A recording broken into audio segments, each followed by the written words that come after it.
What's up guys, it's Chris Majestic, and today we're finally checking out the AWOL Vision Ultra Short Throw 4K laser projector. So this was one of the projectors from the Ultra Short Throw laser shootout last year, and even though it didn't win the shootout, it still performed really well, especially for a brand we've never heard before.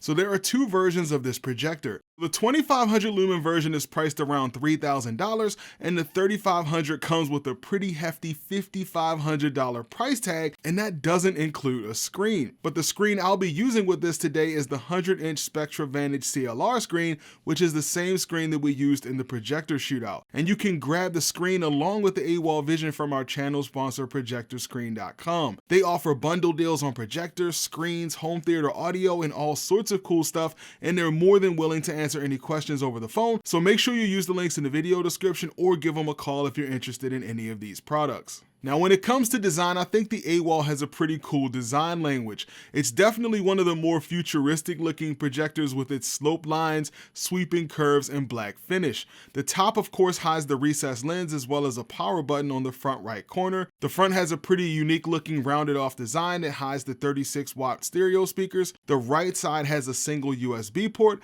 and of course the rest of the ports are on the back. So you get an optical audio output, another USB port, Ethernet port, an analog audio video input, two HDMI 2.0B ports with eARC support, and hidden behind a small door is the third HDMI port, which is reserved for the included Fire TV stick. So the AWOL Vision LTV 3500 has some pretty impressive specs. It uses the popular 0.47-inch DLP chip from Texas Instruments, so it uses pixel shifting to display a 4K image. It also has a triple laser light engine, which is capable of producing up to 3,500 ANSI lumens. It supports HDR10, HDR10 Plus, HLG, and AWOL announced that Dolby Vision will be released soon via an over-the-air firmware update. And you hashtag Team 3D guys out there will be happy to know that 3D isn't dead, since the AWOL comes with 3D support. And even though I'm not a huge Fire Stick fan, it's definitely one of the better options, and I had no issues getting it connected to Wi-Fi and streaming 4K movies from my favorite streaming apps. But it does have some limitations though. What I ended up doing in the long run was just connecting my Nvidia Shield to the projector and using that. Now when it comes to the included remote, there are quite a few buttons and the button layout is fine. I do wish the remote was backlit though, especially at this price point. So when I first turned on the AWOL, I was greeted with a fancy startup animation accompanied by a loud startup sound. Now considering I shoot these videos in the middle of the night, the startup sound almost woke up my 2-year-old, so thankfully it can be turned off. But once this projector did boot up, I immediately noticed just how bright this thing is. I measured around 3,300 ANSI lumens, which I think makes this the brightest 4K Ultra Short Throw that we've reviewed on the channel so far. Not only was it bright, but the colors were vivid without being oversaturated. And since this projector has a motorized focus system, you can project an image anywhere from 80 to 150 inches and use the focus menu to get the focus dialed in. But once I finally got it right, I was blown away by the sharpness and focus uniformity from this projector. This is a place where a lot of ultra short throws fail, but this one stood out as definitely one of the sharpest. And the projector has 6 picture modes. Vivid mode actually didn't look horrible like it does on other projectors, but it did seem to boost the shadows a bit. Movie mode had a warmer color temp, but it seemed to be a bit too green and still required a bit of color tweaking to get it to my liking. And standard mode does great during the daytime as it has enough brightness to cut through the ambient light. But I found it best to use the user picture mode since it has the most options. And before I jump too deep into image quality, I do want to let you know that this projector is running a brand new firmware from AWOL, and this firmware came with enhancements to the black levels, input lag, and movie reproduction. So once I finally got the color and focus dialed in, I threw on some SDR content, and I was blown away by how bright and vivid the colors are from this projector. What's really impressive is that it's not only bright, but it has fantastic color accuracy, which is not an easy feat. The only thing I could really nitpick about was that the white balance was leaning a bit more to the blue side, and changing the white balance to hot seemed to add a bit too much green for my liking. But when it comes to these new ultra short throw laser TVs, I think brightness and sharpness are two of the most important metrics, considering they're often marketed as TV replacements, and in this regard the AWOL is really impressive. So next up was HDR testing, and the HDR performance was also pretty good from this projector. There are 4 HDR settings. I found that the auto and middle settings appeared to produce the same image. The high setting produced too much contrast and seemed to crush shadow detail, and the low setting was much brighter but boosted the shadows a bit too much for nighttime viewing.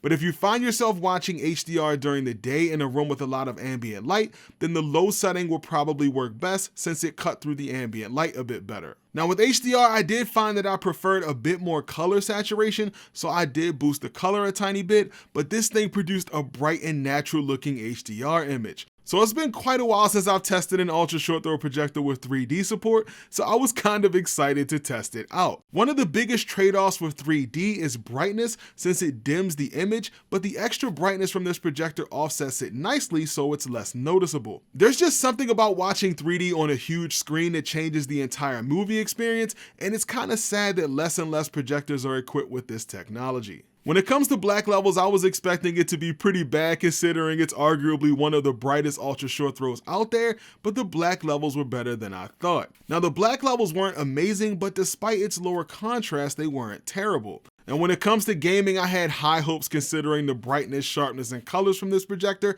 and it didn't let me down. Now before applying the firmware update that I got from AWOL, I got an input lag around 33 milliseconds, but after applying the firmware update, I got an input lag of 17 milliseconds in 4K, which is really impressive. And if you're looking for even less input lag, AWOL tells me that you can get 8 milliseconds if you're doing 1080p at 120 Hz. And the fact that it has so much brightness, vivid color, and excellent focus uniformity means you can go crazy big on the screen size and play your favorite games at 150 inches. And moving on to the built-in 36-watt speakers. So I threw on some of my favorite movie scenes for testing audio, and even though the speakers from this projector do get crazy loud, the sound seemed to be a bit too boosted in the mid-range. Now it's fine if you plan on taking it to a friend's house or something like that, or traveling with it, but if you plan on keeping it permanently in a living room or a home theater, then like I say with most projectors, your experience will be greatly improved with the home theater speaker setup. Bright projectors are usually notorious for annoyingly loud fans, and even though I could definitely hear it from my seat about 8 feet away, I never found the fan noise to be distracting or bothersome,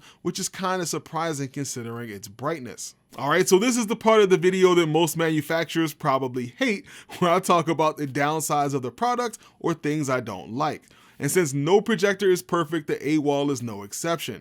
My first issue you probably could have guessed, and that's the price. With a $5,500 price tag, I think it's priced itself out of the hands of most people, especially considering it's a new brand that no one's ever heard of. When you consider the fact that you need to buy a screen and possibly some home theater speakers on top of the $5,500 or $5,200 price when it's on sale, the cost starts to add up. My other concern is the menu system. Now this isn't a huge deal since you probably really won't find yourself navigating through the menus that often after you get it set up, but I found it to be a bit cumbersome trying to get to all the settings. Some of the settings will be grayed out in certain modes, and some settings seem to be put in places that don't seem to make a lot of sense, which can be a little frustrating when you're getting started. Now I know you guys are going to want to know how I feel that it stacks up against the 4Movie Theater, since that's the projector that won the shootout last year. Well, the AWOL is significantly brighter, even though the 4Movie produced a more cinematic image in a darker room.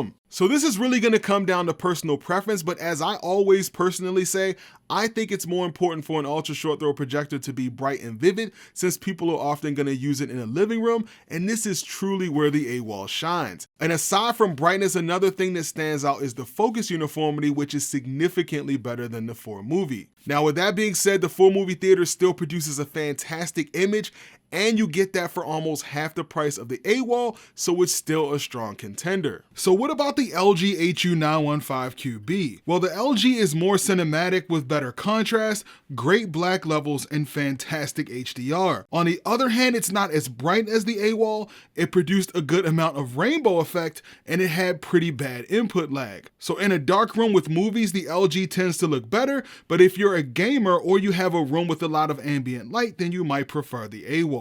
But overall, I think the AWOL Vision 3500 is a fantastic projector. Now again, it's not perfect, but as long as you have deep pockets, a little patience with the menus, and you don't mind using a third-party video streamer, I think the AWOL is a solid buy. Alright guys, that's going to do it for this video. Hopefully you found it helpful. As always, if you did, go ahead and make sure you mash that like button for me. Don't forget to subscribe to the channel and hit that bell icon so you don't miss any new videos. And I know you guys keep asking me over and over again for the Epson LS11000 video, and it actually just came in recently, so I will be posting that video soon. So again, make sure you subscribe so you don't miss out on that video. Thanks for watching guys, and I'll see you guys in the next video.